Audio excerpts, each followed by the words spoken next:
So there's been a homicide yesterday, March the 1st, that took the life of a man by the name of Lenoxie Smith II, who was 33 years old. He was shot and killed on Oak Forest Drive.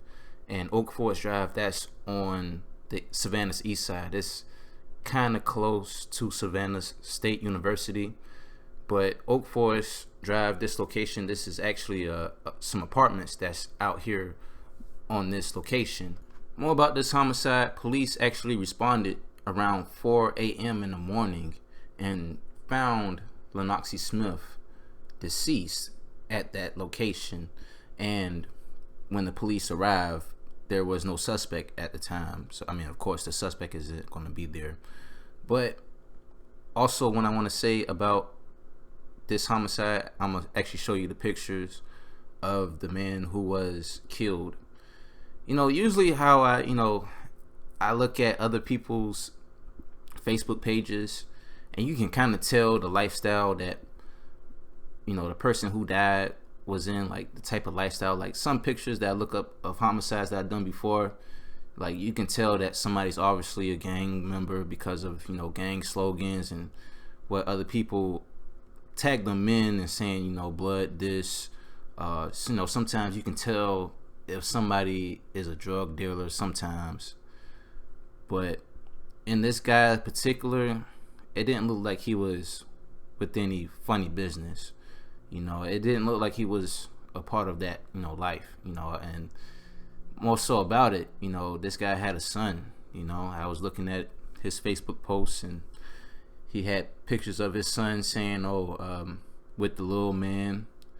And, it's heartbreaking that somebody will kill another man and it takes away from that man's son. Now, his son will never get to see his father again.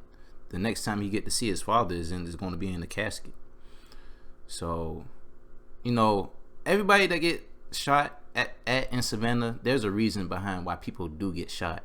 And there's been a lot of other shootings in Savannah, but a lot of times I don't really cover it like that, because if somebody's okay and well, that's good. I don't really like reporting shootings like that. If somebody's okay, if it's not life threatening. But when it's a homicide, I have to talk about it, and I have to bring to the light, everything about the situation. Again, it didn't look like he was about that lifestyle, but everybody that gets shot in Savannah gets shot for a reason, and I don't know the reason behind why he could have possibly been killed. Usually the streets talk, but the streets ain't talking on this situation, so I don't know.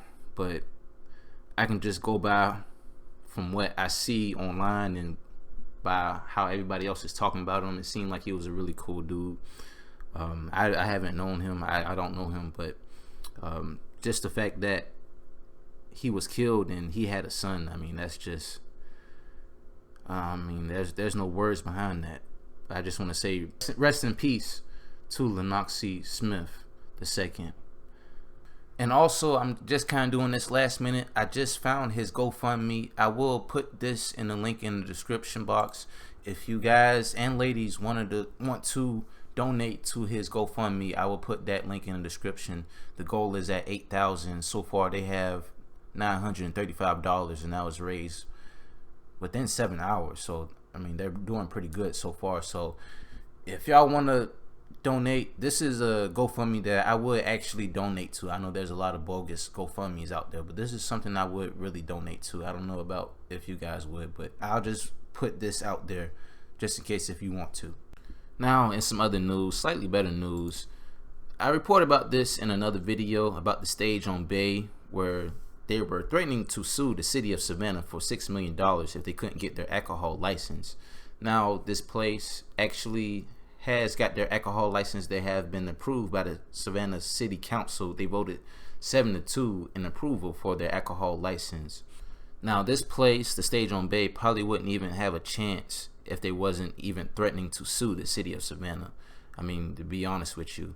And then that being said, people from that council that even voted in approval for the stage on Bay to have their license, they were still kind of like, I wouldn't say trash talking, but they were still saying that if the stage on Bay, if this comes with like any type of violence or any shootouts happen or any type of anything that happens outside or inside of the stage on Bay, they will hold the stage on Bay owners liable and accountable for any problems that might come about at this place. So, me personally, I really feel like they have something really against this place.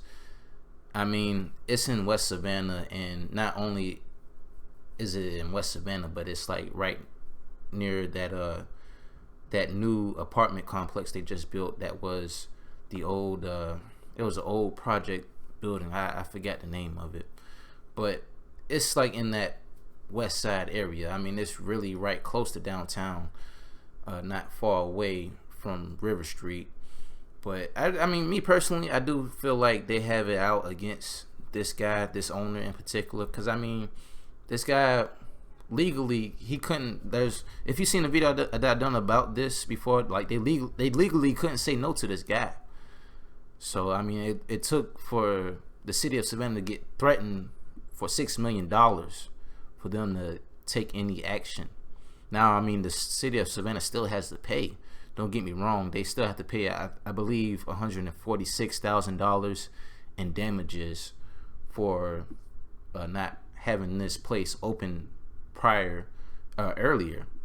Now, this place should be open by the weekend of St. Patrick's Day, and that's pretty soon. I mean, that's like in the next week, and I'm gonna be downtown pretty much all that I can. I'm gonna try to get all the footage that I can of St. Patrick's Day. But that's all for right now. I just wanted to put this information out here as fast as I could.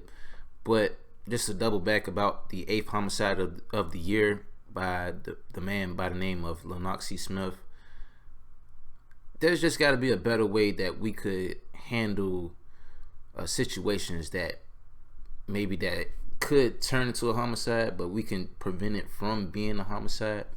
I mean, I just encourage a lot more people to just to conversate more, or if you're in a situation where people don't like you, I mean, you might not like this advice, but it might just be better for you to leave that area, because you don't want to be in the area and somebody just have it out for you, and only thing on their mind is to take you off the map.